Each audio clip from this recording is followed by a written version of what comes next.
I'm here today with my first episode, hopefully the first episode of a series on, I'm going to do on GMing style, although I have not been good with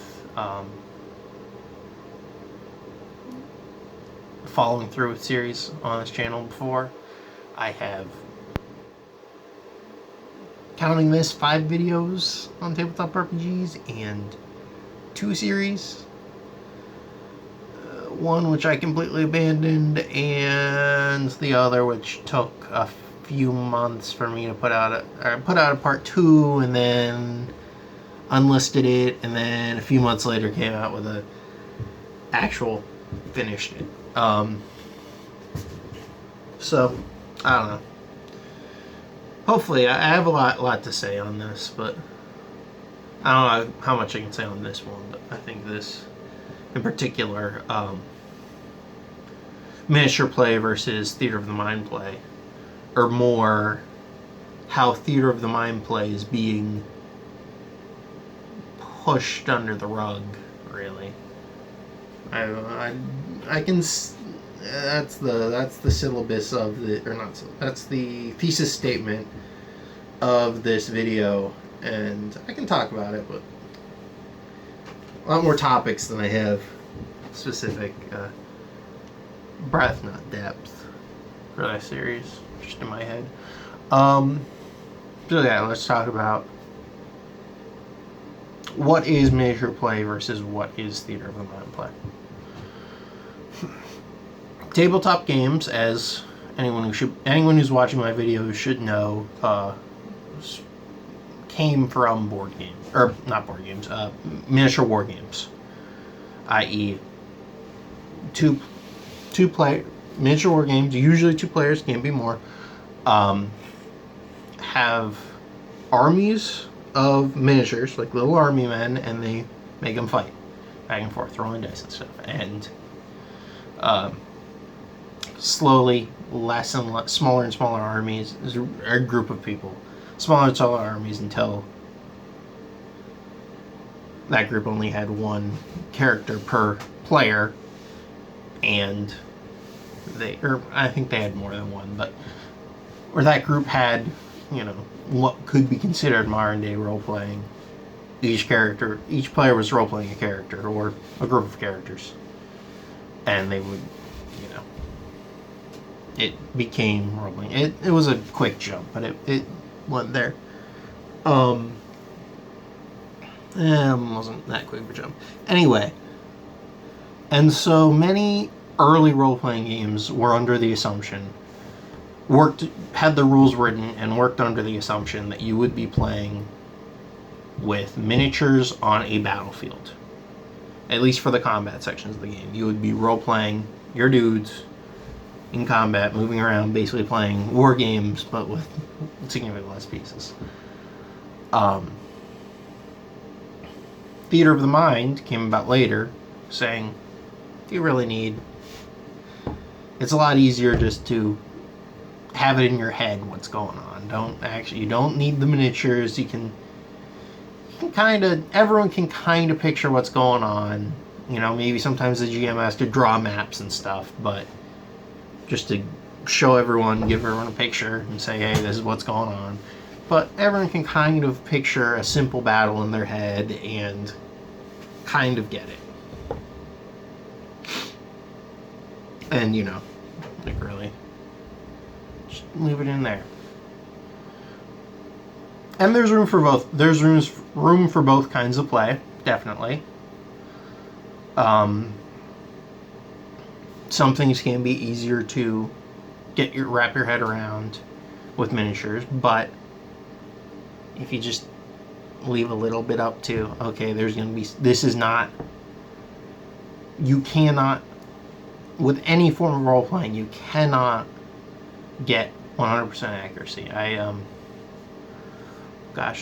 think that I saw a video by Dead Game Society, I believe, where he was reviewing a game about, recently I saw this video, about, it was a air combat wargaming. And quoting the book, and I don't have it written down, I don't have it in my head. Basically, you can try and be as realistic as possible, but the only way you'll be 100% realistic, the only way you'll have a 100% realistic air combat war game is if you actually go out, buy planes, and, have actual air combat. And that kind of extends to, 100% realistic. That kind of extends to tabletop role-playing games as well. The only way you're going to have 100% realistic role-playing experience is if you're LARPing in a non-fantasy world, and you basically go back to the Middle Ages.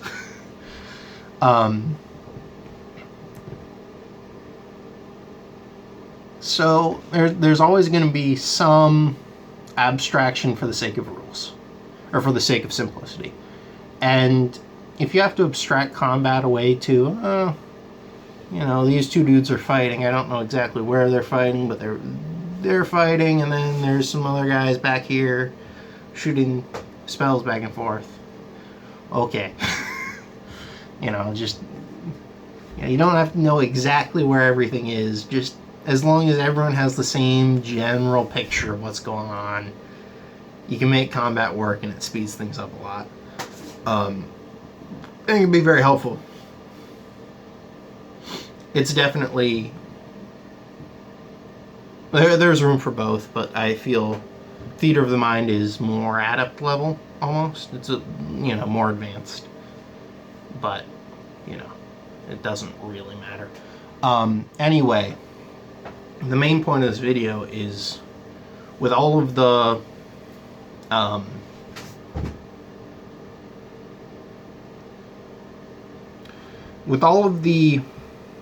online tools for miniature play, Tabletop Simulator, Roll20, sure, I know there's more.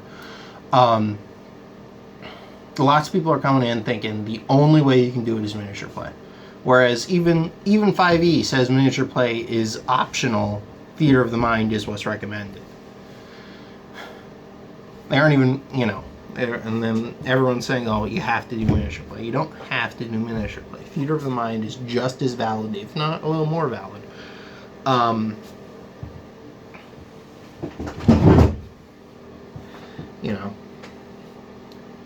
You can get pretty good at, as someone who has done theater, who primarily runs Theater of the Mind games. I've played in plenty of miniatures games, and I've ran some miniature games too.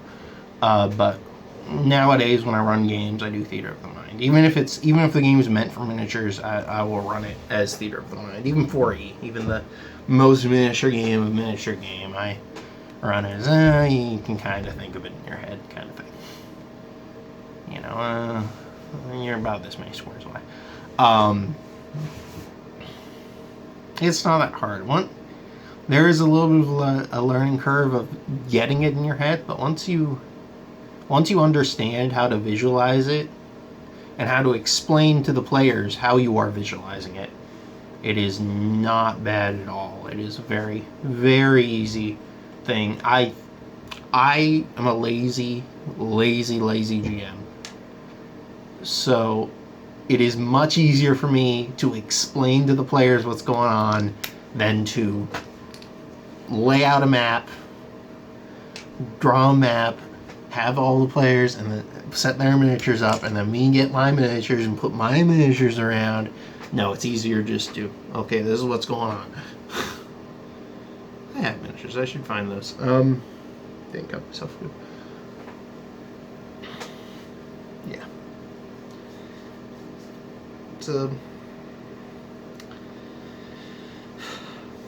The advantage of miniatures is knowing exactly where everything is, or everyone is, and everything is. And there could be,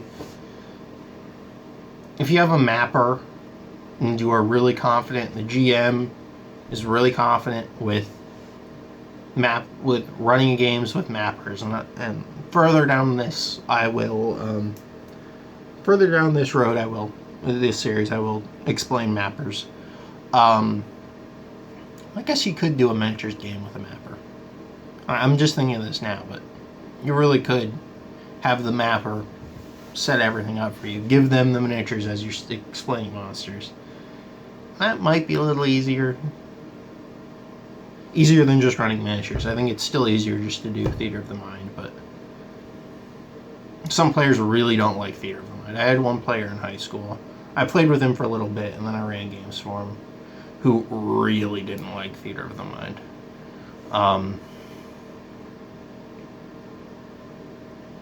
And I think he was a new player too. We started playing together, and I picked up running, and then but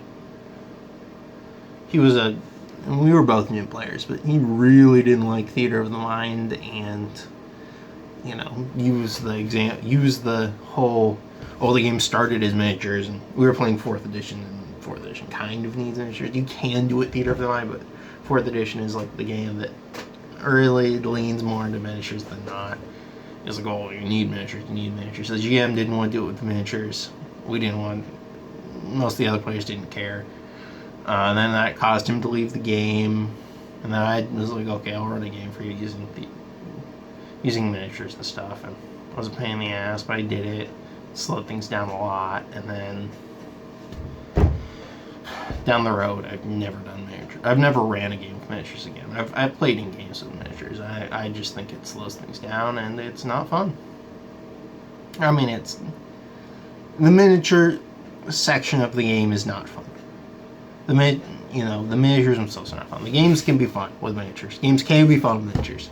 I just don't find miniatures themselves fun. And there's some people who's like, I want to decorate my dude. You can decorate your dude and have the miniature of the dude just sitting there. You don't have to actually play with it. But, I guess some people, we did all this work on it, play with them, but it just doesn't really add anything to the game that you can't get up here.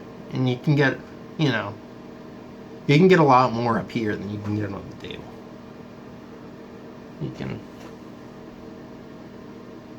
Your brain is the most powerful computer you use on a day-to-day basis. Your brain is more powerful than any traditional computer. Really. Anyway, see you guys.